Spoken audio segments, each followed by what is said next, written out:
Identity security is fast becoming a top priority for Asia Pacific's financial sector, with 85% of organizations facing more sophisticated threats. To know more about this, we have Dominic Forrest of iProve and Geoff Schomburg of Ubico. Welcome, Dominic and Geoff. Let me begin by asking, why is identity security now the top cyber priority in Asia Pacific? What we are seeing is far more of our lives and businesses move online. So whether that's the way we interact with our governments, whether that's the way we interact with our companies or our customers, so much more of that today is electronic and remote. So you very much need to know who it is you're dealing with at the far end of the screen. What we see is the criminals are seeing this as an opportunity, and the ability to create an account or take over an account enables them to take over somebody's life, to steal and make a lot of money. And identity theft, or the creation of fake identities, is the most effective way to do this. It's probably because it's the easiest way in for cyber criminals to get into places where they want to go, where there's money, so banking and finance accounts. And the industry from the bad guys has evolved that they no longer have to hack in; they simply log in by using our credentials, our identity. So I think that's the main reason why it's become a top priority. Statistically, 8 in 10 data breaches that we hear about are as a result of those credentials, our login, username, and password, being compromised in some way through various forms of attack. But out of all the risks and attacks at the moment, which identity-based attacks are rising fastest? We think those identity attacks, it's really around phishing as the predominant way. And that's because phishing works. It's certainly been accelerated and fueled by artificial intelligence, making deep fakes more and more convincing. And 9 in 10 from our recent survey, 9 in 10 Singaporeans, for example, are concerned about the impact that AI will have on protecting their digital identity. So I think that's the main reason and the main driver behind this priority increasing, that these cyber attacks are coming from phishing. Yeah, absolutely. Along with much else in our lives, what we see is the rise in generative AI has changed the entire landscape. Gone are the days where you can tell the difference by eye. So I'm going to quickly show a video now, which is me sitting in my office at home. And if you look, what I'm doing is sitting here making some slightly strange faces, just some moving around, and taking a face of another individual and overlaying it on me.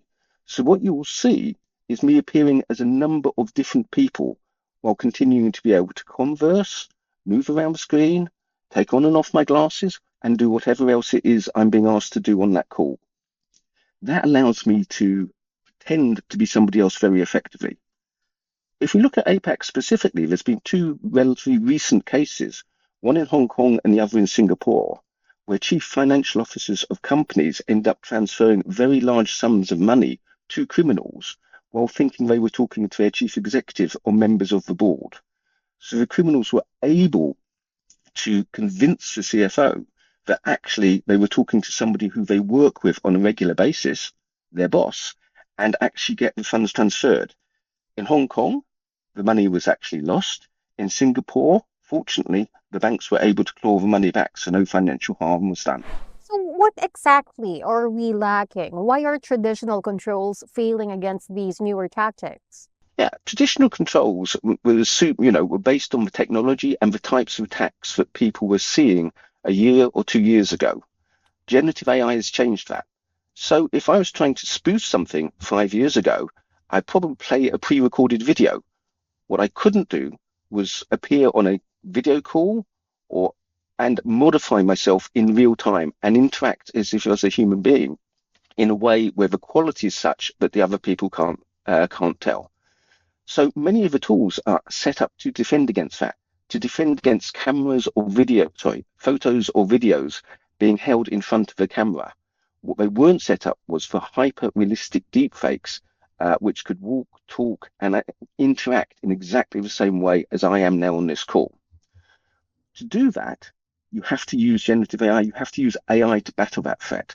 And as per many of these things, it's an arms race.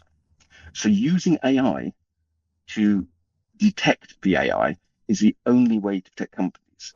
Yeah, I think it's because the methods that we've been using for many, many years, username and password, they're very easily compromised. And we have moved towards a second factor or multi-factor authentication to try and make it more strong. But the methods that we've historically used here, SMS, one-time code, even the authenticator apps, they can be phished. They can be cut through. The technology that the cyber criminals have does make it pretty easy for them to be compromised. So we need to move towards modern or phishing-resistant authentication. You may have heard the term passkey, FIDO. That is the technology that Yubico uses with our physical security keys, which is the strongest, and it is a phishing resistant method. So moving to these phishing resistant passkey methods is the best way to protect yourself from these cyber attacks.